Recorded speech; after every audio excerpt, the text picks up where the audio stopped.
मानव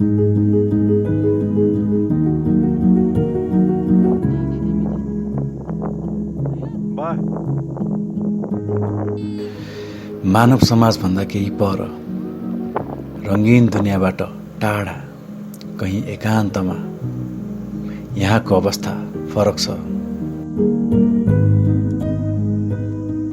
यहाँ कठिनाई र सङ्घर्षसँग बारम्बार जुझ्नुपर्छ। मोटर र गाडीको सुविधा छैन, तर प्रत्येक पाइलाको आवाजमा अलग्गै मिठास छ। यहाँ क्याफे र रेस्टुरेन्ट छैन, तर आफैले पकाएको भोजनमा पनि अत्यन्तै सन्तुष्टि मिल्छ। 24 घण्टा इमेल र इन्टरनेट हुँदैन, तर सँगैको साथीभाइको आत्मीयतामा संसारको सबैभन्दा ठुलो खुसी मिल्छ।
यहाँ सधैँ प्रकृतिको छटासँग प्रत्यक्ष साक्षात्कार गर्ने अवसर मिल्छ।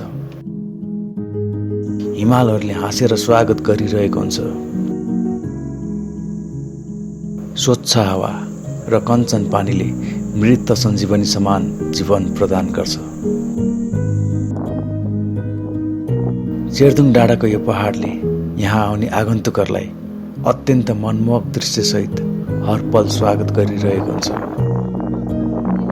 यो पहाड युगौँदेखि कयौँ यात्रीहरूको यात्रा र तिनको खुसी र सन्तुष्टिको साँची बनिसकेको छ भने नव आगन्तुकहरूको प्रतीक्षासँगै बारम्बार फर्केर आउन प्रेरित गरिरहन्छ।